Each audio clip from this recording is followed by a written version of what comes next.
2. Sama rule-nya seperti tadi Pak Mahfud. Waktu Anda kami persilahkan. 1 menit, silakan Bapak. Baik, terima kasih moderator. Anda mengingatkan agar kembali ke tema debat. Karena tadi pertanyaannya itu carbon capture itu nanti debat keempat tanggal 21 Januari.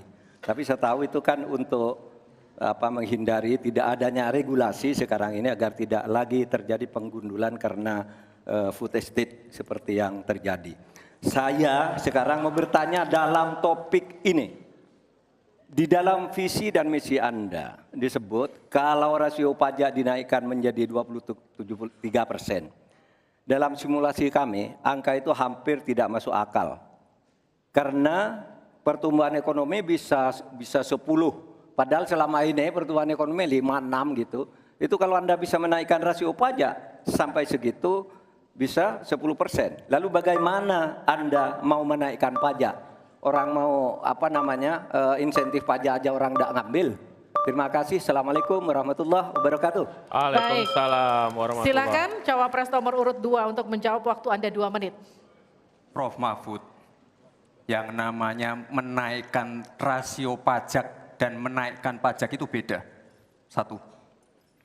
Gimana caranya menaikkan penerimaan pajak atau menaikkan rasio pajak? Saya tadi sudah bilang di segmen sebelumnya, kita akan membentuk badan penerimaan pajak dikomandoi langsung oleh Presiden, sehingga akan mempermudah koordinasi dengan kementerian-kementerian terkait. Itu.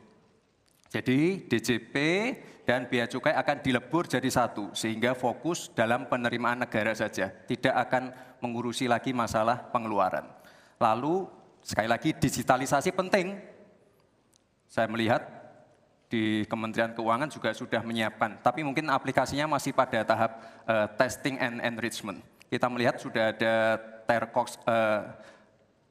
core tax system yang akan disiapkan. Ini nanti akan mempermudah proses bisnis, mempermudah proses administrasi, memperbaiki pelayanan pajak. Misalnya sekarang nanti ketika sistemnya itu keluar, ketika kita akan melaporkan SPT tahunan, kita tidak perlu lagi mengisi dan menghitung karena sistemnya sudah pre-populated, sehingga tinggal klik, tinggal konfirmasi, selesai. Mempermudah. Lalu untuk masalah pertumbuhan ekonomi, Pak, tadi saya bicara masalah hilirisasi, bicara masalah investasi. Sekali lagi, Pak, tadi saya baru bicara masalah nikel, kita belum bicara masalah tembaga, boksit, timah, tembaga, bioetanol, bioaftur, biodiesel. Kita kalau serius ya Pak ya, kita benar-benar bisa menjadi raja energi dunia Pak. Tapi kita harus serius dan harus fokus dan harus ada keberlanjutan dan penyempurnaan. Matur nuwun Prof. Mahfud. Harap tenang, kita lanjutkan. Kita beri kesempatan kepada Bapak Mahfud MD untuk menanggapi. Waktunya 1 menit, silakan Ya, Bapak. Mas Gibran yang terhormat, apa sih perbedaan antara penerimaan pajak dan tax ratio? Anda bicara 23%, 23% dari apa ini? Kalau Anda bicara bahwa beda antara penerimaan pajak dan rasio atau tax ratio pajak.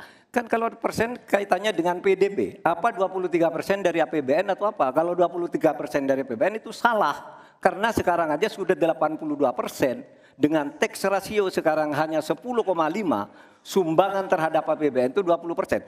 Saya ingin tanya, 23% itu dari apa? 23% dari PDB atau dari APBN atau apa untuk menaikkan pajak? Hati-hati loh, rakyat itu sensitif kalau pajak dinaikkan. Karena kita sudah berkali-kali nawarkan tax amnesty, juga tidak jelas hasilnya. Kemudian tax pajak itu, insentif pajak sudah ditawarkan oleh pemerintah, tapi tidak ada yang mau. Karena diperas-peras juga jadi alat nego di kantor pajak. Nah oleh sebab itu, ini harus jelas, 23% dari apa, selesai. Silakan. Harap tenang. Masih lanjut, Tenang, kita masih lanjut. Silakan. Pak, yang saya klarifikasi tadi adalah tax ratio dan menaikkan pajak, Pak. Itu beda.